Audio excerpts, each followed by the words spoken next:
that Northwest. This is for the good old days. Back when we was going to the Memorial Coliseum, and then they went to the Rose Garden, and then they brought something new in town. Hello, welcome back. It is episode 10 of Sports Talk Mostly podcast. And if you haven't already, please take a second, head over to the website, sportstalkmostlypodcast.com, hit the subscribe tab, and get yourself signed up. It's only $10 a month, and what you'll get for that $10 a month is, number one, a secret segment video, which is 10 random questions with every single interview guest that is obviously not a part of the podcast episode. It's a separate segment. You have to subscribe to get access to it. It is for subscribers only. And the second thing that you'll get for that $10 is early access to every single episode. They will all be published there first.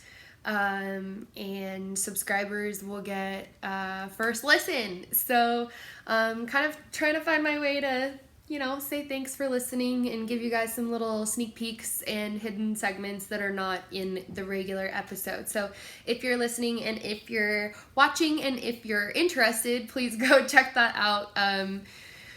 Because I think you guys will really like it. So this episode is going to be a little bit on the shorter side. Obviously, we're still kind of snowballing into all these different things going on to talk about.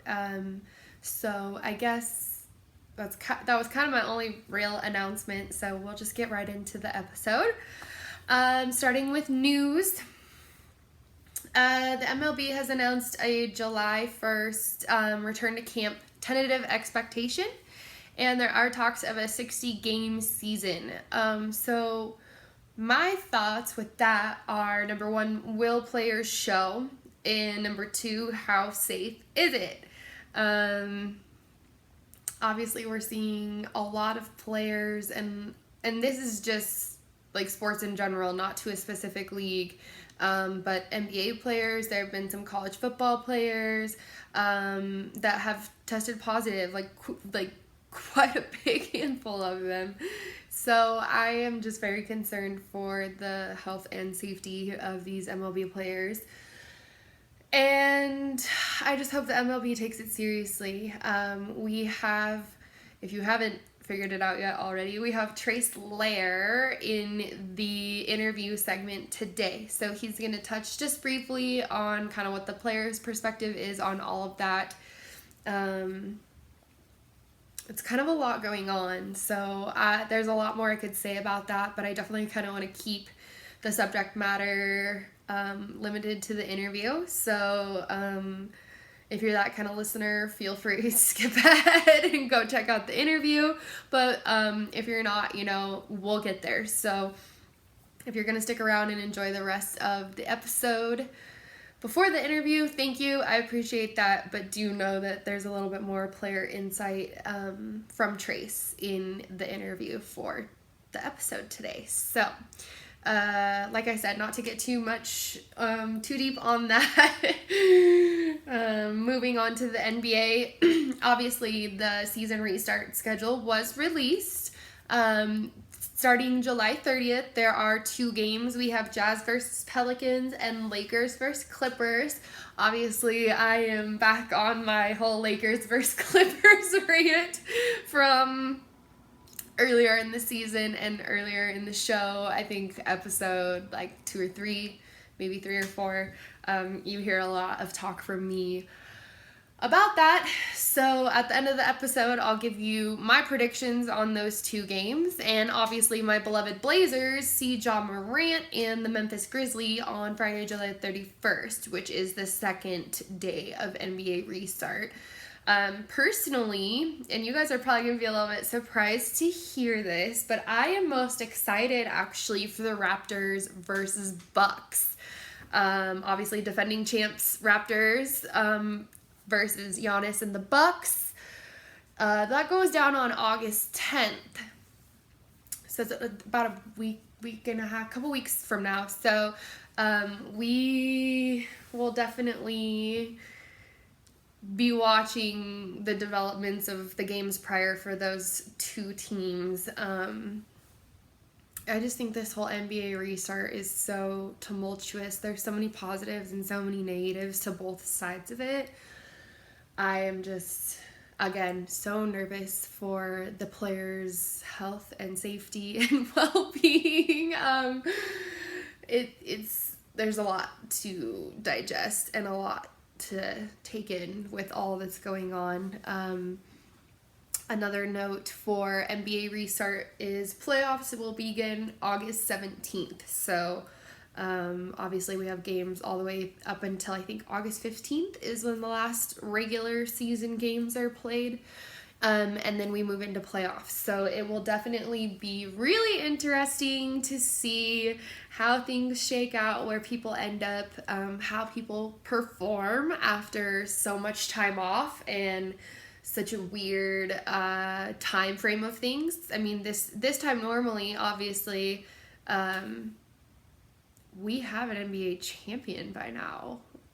It's like so weird. So weird. I just actually kind of like realized that the NBA season may be fully over by now. So guys, it really mentally, like, it's definitely a different timeline of things, you know, so it will be curious to see who performs and who is kind of like out in left field. But like I said, this episode is going to be a little bit quicker than normal. Just moving on really quick.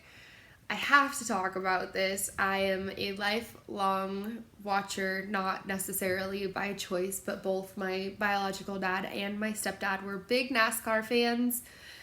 I'm sure you guys now know what I'm about to say, but all of this Bubba Wallace news has definitely been on my mind and has caught my attention for sure. My personal take on it is I am very proud of NASCAR's swift response to dealing not only with the news found in Bubba's garage, but also there was a driver that used some really foul racial slurs at one point during the Black Lives Matter momentum, and they immediately fired him. And, you know, for a sport that definitely caters to a pretty specific audience, it's really nice and honestly refreshing to see their swift response to it. And frankly, I am not here for really anybody's comments or opinions on Bubba or whether or not you think that was a hoax or not. I think the important thing here is how he was uplifted and how the NASCAR community dealt with it. It's definitely indicative of a lot of change in that community. And like I said, as somebody who's grown up watching that sport and understanding a lot of the stereotypes, I guess you can say, that revolve around that sports just kind of demographic target audience, it was a really good positive response, I think, and I think NASCAR did the right thing. I think they're making the right moves, and you know, I think they only have the future in mind, which is great. They are, you know, now flying the pride flag at all of their tracks. So definitely a lot of inclusivity there, and I think that's only great moves from them. So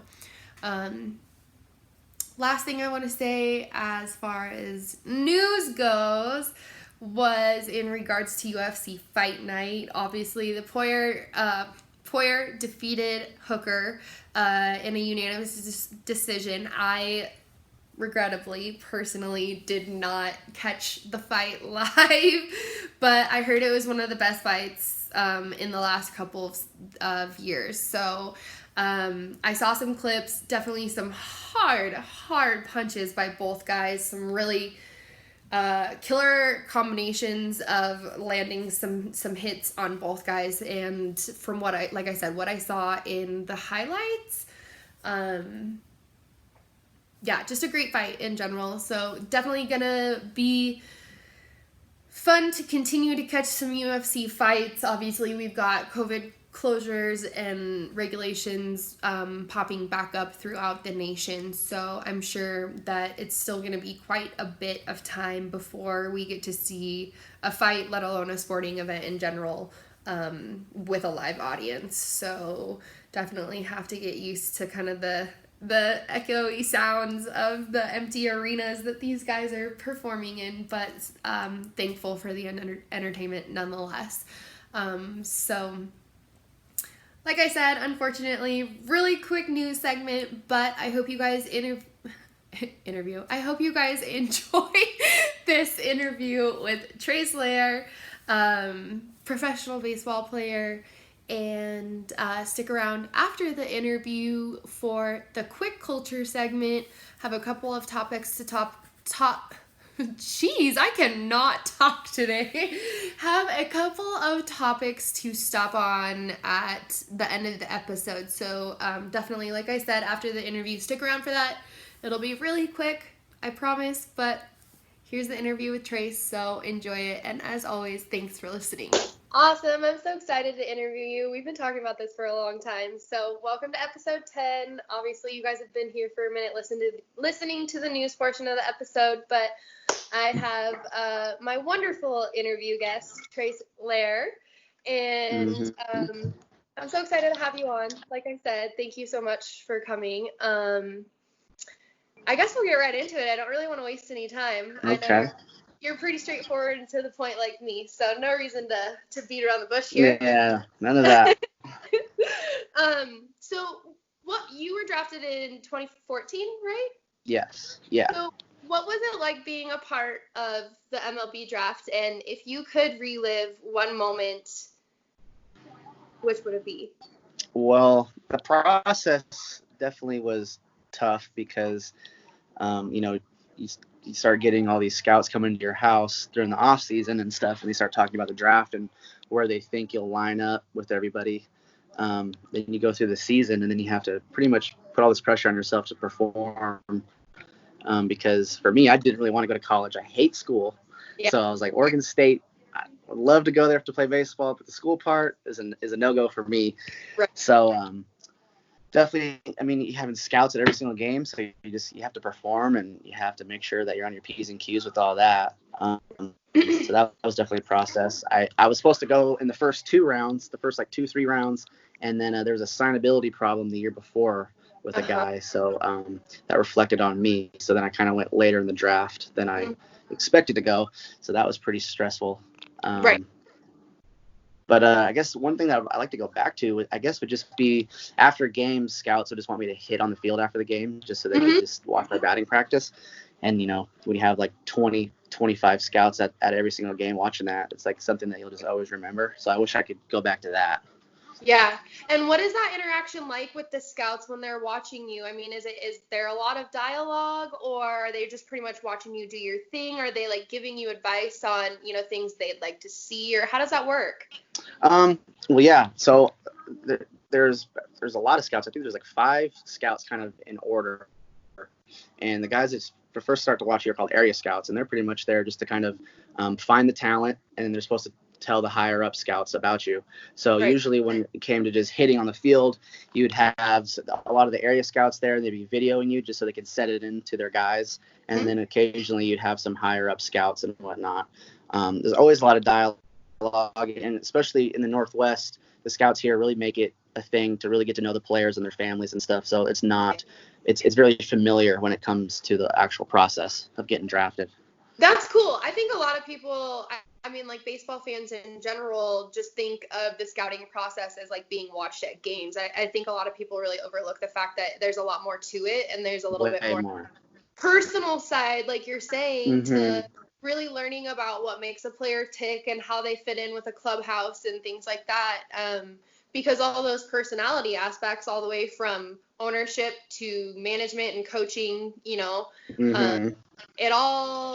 is part of it all reflects on their organization. It all reflects on their organization, and certain teams are going to hire different type of personalities that fit their their aura of their organization and whatnot. So you kind of start to get a grasp of teams that you'll be more comfortable getting drafted by, or I'm not too comfortable with them, and that's kind of how that goes. Yeah, yeah. Throughout the scouting process, did you ever get taken different places or different areas by teams? Like, do they ever, fly you to a specific Oh region? yeah. What is So that?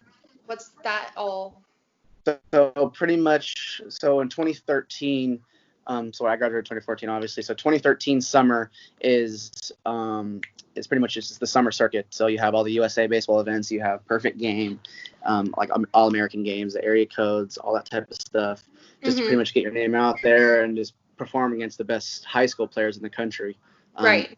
Luckily for me, that year I made it on the USA team, the 18U team. So we went to Taiwan and played and won a world championship there. Wow. Um, yeah, it was a big deal. It was really cool. So I mean, yeah, it's just there's a lot that goes into that. I mean, there's a lot of teams that will invite you to random tournaments just like all over the country because Yeah. they're recruiting too, and it's all bragging rights for them too to go to these tournaments and say like, we're the best team in the country or type stuff like that. So yeah, Right. a lot of teams will hit you up and try to get you on their squad.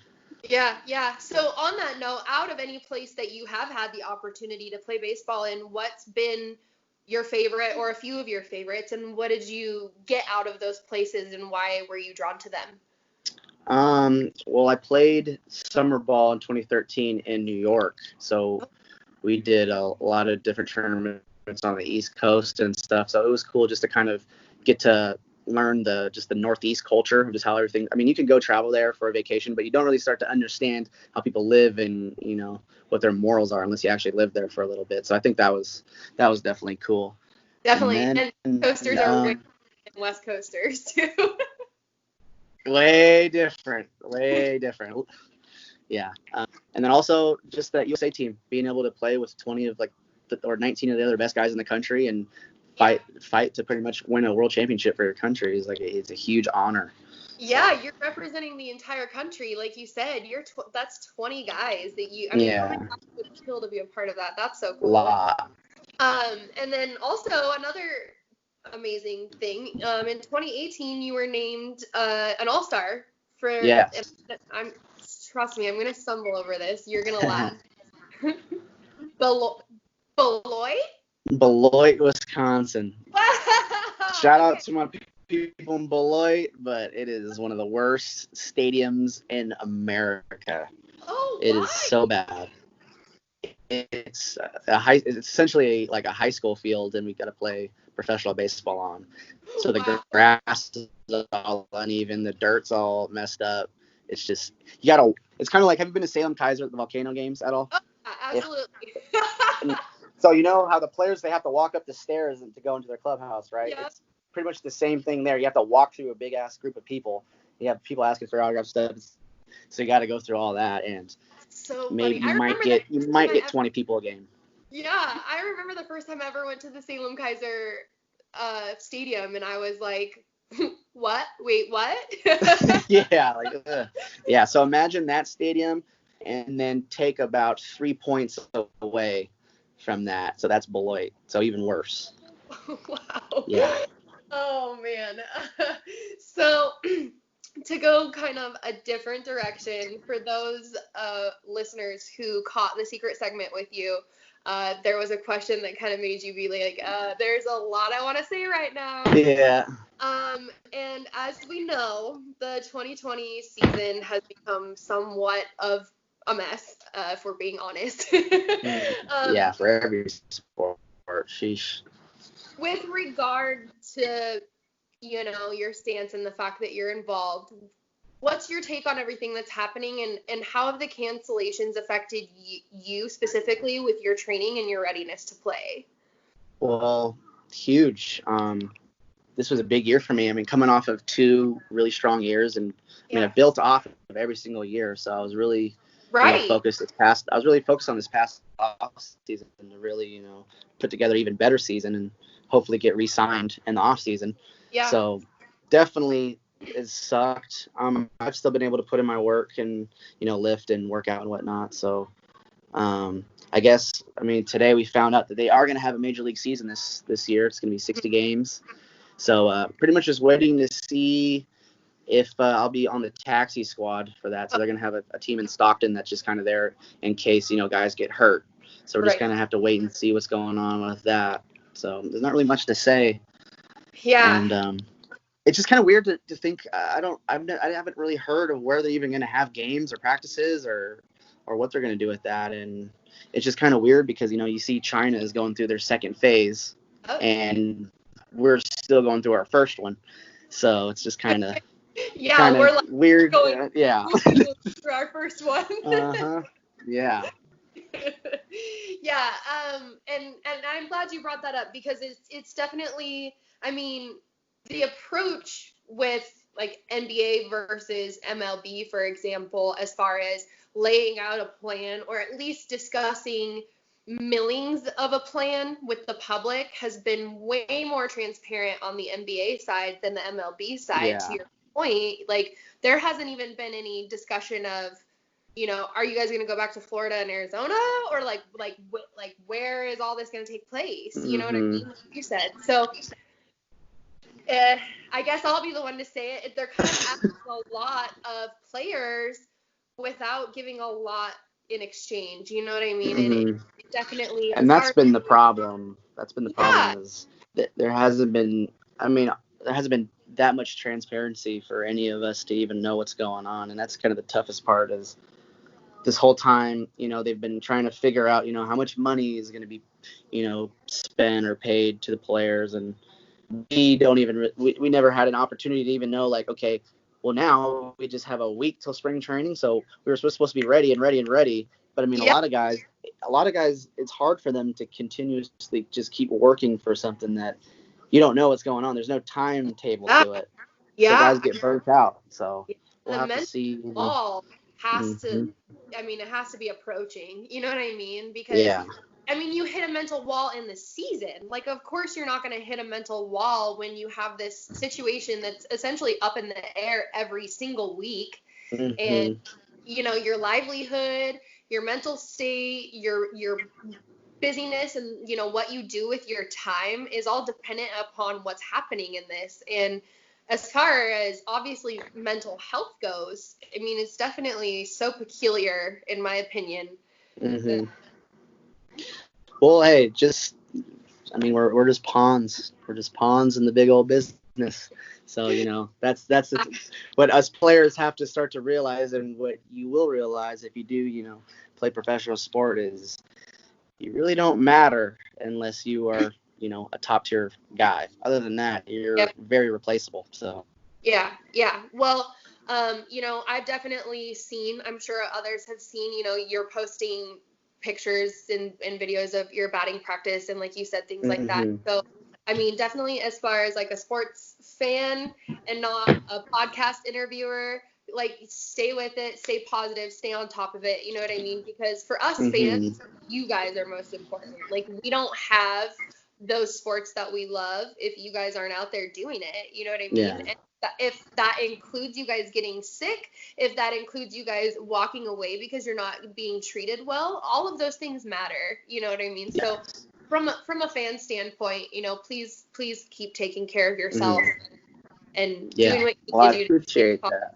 Space. Yeah, definitely. And another thing I'd like to mention too is just because, baseball players recently, because of just, the owners not wanting, to pay us, and it should be, you guys should be happy to go out there and play and like you're making so much money anyways. But that's true. But then again, I just signed for a $2 million contract and I just bought a fat mansion in Miami. So, and I got how am I going to pay for that?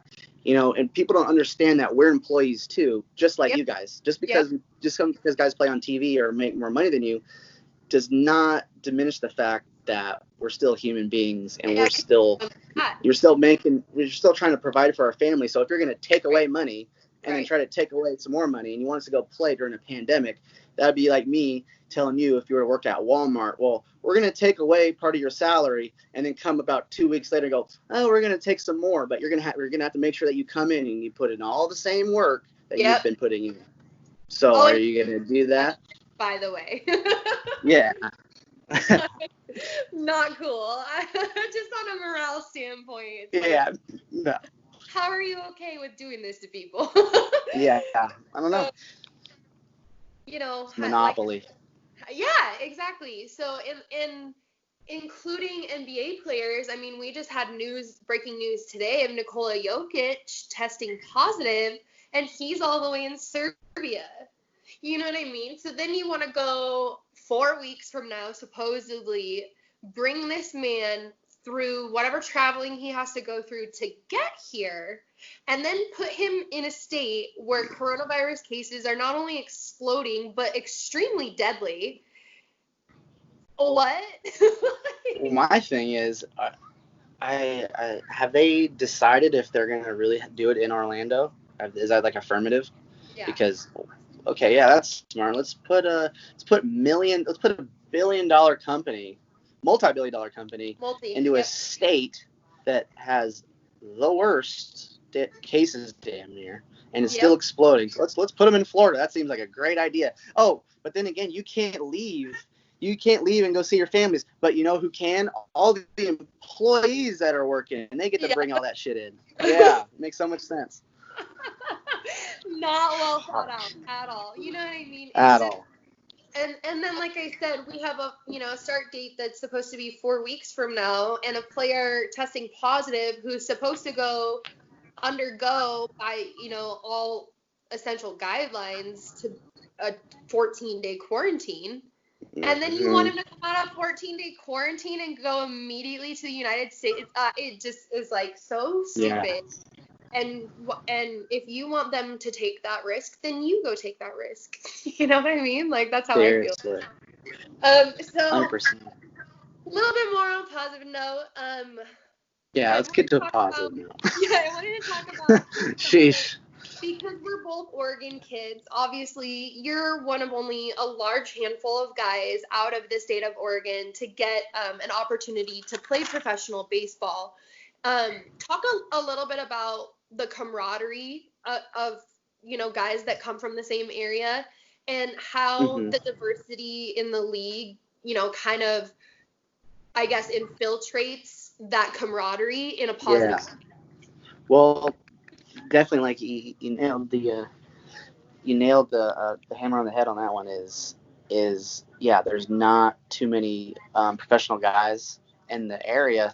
So when you do come across guys, it's always like you pretty much know everybody. And you guys go out to dinner, you guys hang out on the field for a little bit, and it's always usually positive and just trying to keep guys going and talk about family and whatnot.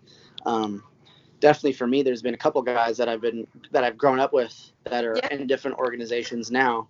So it's always fun to just kind of just follow their careers and be like, remember when we were little kids and now we're here type of stuff. So that's always fun. Yeah, that's awesome. And then on the back end of that question, how have other people from, other areas, you have guys from Cuba, the Dominican Republic, all over the place. How have those guys helped kind of elevate the local relationships that you have, but also add an element of diversity to the things that you know about and learn about and hear about? Definitely especially those guys from the Latin countries, you just start to kind of pick up on language a little bit. So you'll be talking around in Portland and you'll be using your little bit of Spanglish with some guys. And it's funny because, there's so much just random, Spanish that they teach you about baseball that nobody else would have any understanding unless you were actually a Spanish speaker. Right. Yeah. That's awesome.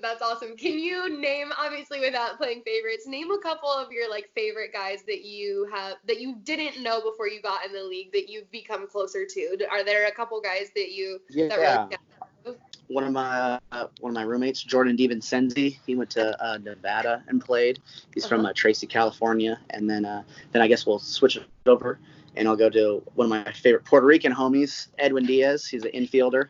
Okay. So those are my two favorite guys, that I met that I've grown close to. I was drafted in 2014 and Edwin got signed in 2013. So him and I played from the AZL pretty much all the way to AAA together. Wow. So we've been going through the whole process. So yeah. And that's always nice because when you find that person who you know, obviously you just met them, but you have so much similarities in your story and your game and your overall journey, you know what I mean, that you kind of just, it's actually more beneficial to connect with them and kind of go through it with them, because then you're a source for each other. So that's awesome. To close it out on just the big stuff, I guess, so to speak, you have had a couple of big performances throughout your career, including a 4 RBI night in 2018. What is one career highlight or milestone that stands out the most to you? Definitely my walk-off home run last year in AAA. Oh, yeah, really? It was it's first at bat in AAA. So they pinch ran me in the 9th, and then we somehow came around and we were down by 2 runs. I think we're down by seven to 8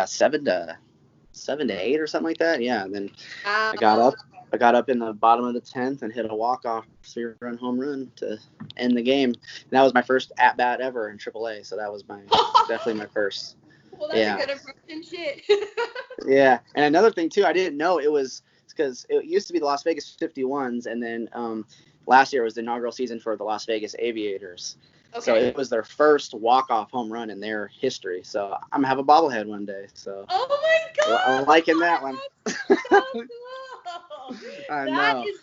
That is definitely a story that you're gonna be telling for like generations. Like you're gonna sit around the table with like your grandkids and your great grandkids and be like, now there was one time.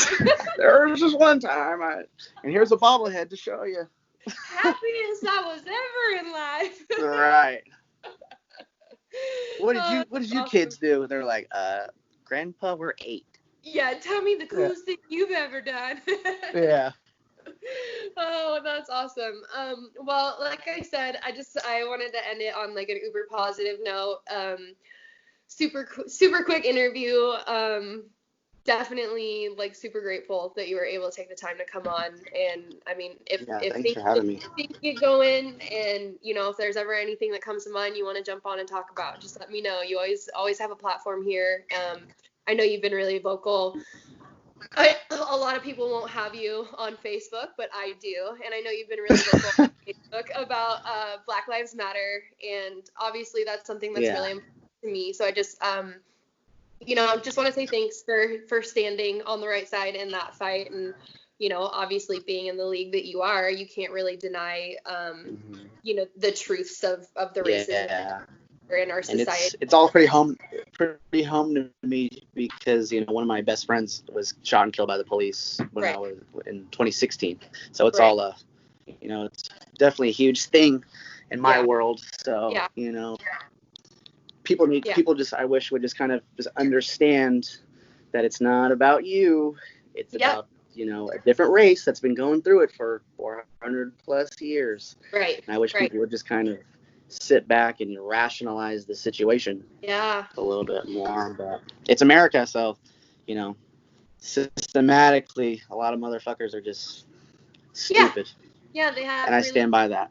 Really bad and hateful habits. I agree, and it's not born, it's taught. So, like I said, I just definitely wanted to stop and take a second and draw attention to the fact that you are absolutely a part of that conversation, because I think it's really important that everybody knows where everybody else stands. So, thanks again for being on the right with that. And I appreciate you and your time, and I hope that you continue to make the best of things this season, and hopefully we'll get to see you swing some bats. Yeah, me too. Thanks for having me. Yeah, of course. Thanks, Trace. All right. Alrighty, right. That was such a good interview.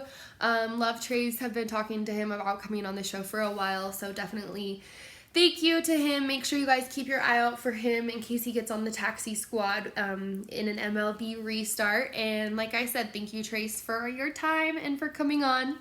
As I said, just briefly before the interview, have a couple of culture topics to hit on, and then episode 10 will be over. So, obviously I'm a big Blazers fan, and this is kind of one of the things that I always refer back to in the it's more than basketball, more than a game topic. But obviously he was recently acquired by the Blazers, only literally just a month or so before the league shut down. But Trevor Ariza has chosen to sit out from the league restart for child custody opportunity. And he joins Wilson Chandler, Davis Bertrands, Avery Bradley, and Willie Cauley-Stein, who have turned in their opt-out, so to speak, for the league restart. But Trevor Ariza is doing so for reasons outside of COVID concerns. He has been given a 1-month block of custody from his child's mother. His child is 12, and he's chosen to take that custody block, which this is the right move. We've seen this from a few players in the past, and I fully support Trevor Ariza on this. Obviously, I keep saying it, but I'm a Blazers fan, and I was so excited just to see Ariza as a veteran playing with Melo as two guys who kind of were having some rocky times with their teams that they had been on previously to the Blazers, but I loved their veteran presence with the Blazers. So with Ariza specifically, it is a bummer that he's not going to be a part of the restart, but as a fan of these guys personally, and as somebody who supports them not just as athletes but as men and role models, the first thing they are is role models to their families and their kids. So just in my opinion, I think this is a good move. I fully support Trevor Ariza. Frankly, I fully support any guy choosing to sit out. I think that their bodies and their health and their peace of mind comes first, and they make the dollars to choose to be able to say, no, I can live without my paycheck right now for whatever reason. So like I said, I fully support that. And switching gears to my other topic that is actually kind of relevant to the previous topic with Trevor Ariza is Shanae Ogwumike and Christy Tolliver of the LA Sparks, obviously in the WNBA, have both chosen to sit out as well for the WNBA season that is being talked of for this year. Obviously, their season start date would be at a later date than it usually is because of COVID closures and cancellations. But Tolliver is also an assistant coach for the Washington Wizards. And since she has chosen to sit out of the WNBA season, it still is actually unclear whether or not she'll be joining the Washington Wizards for their restart in Orlando.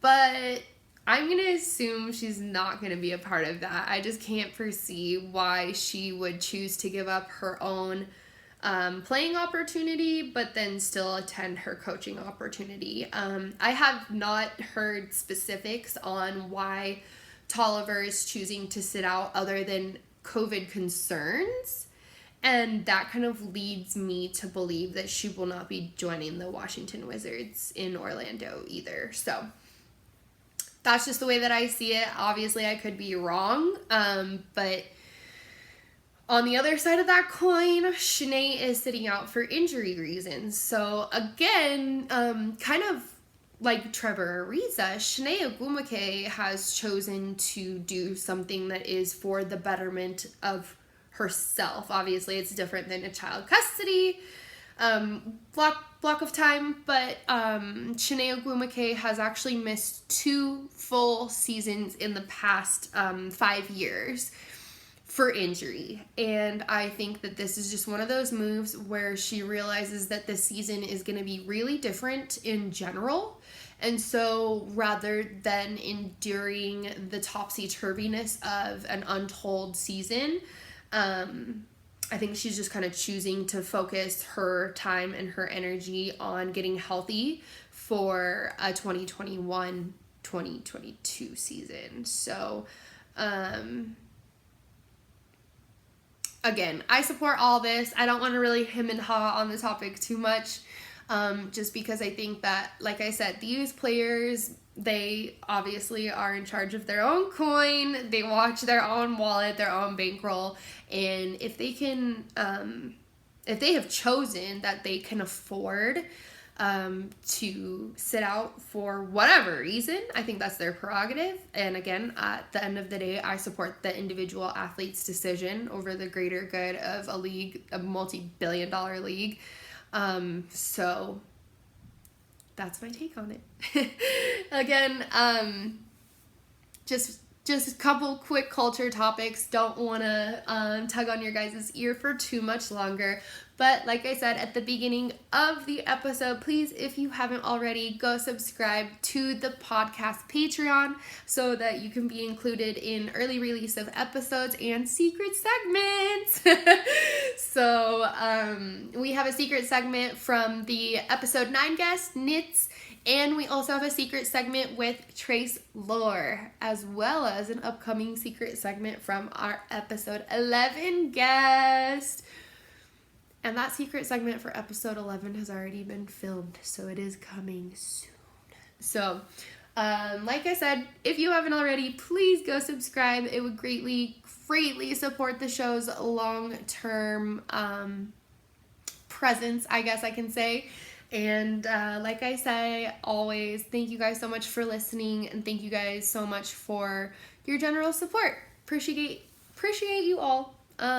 Just wanted to say that little tidbit. So thanks again for listening, you guys, and we'll see you next episode. Got that West Coast wave, fuck around and catch a West Coast fade. We go up, post up. Both teams played hard.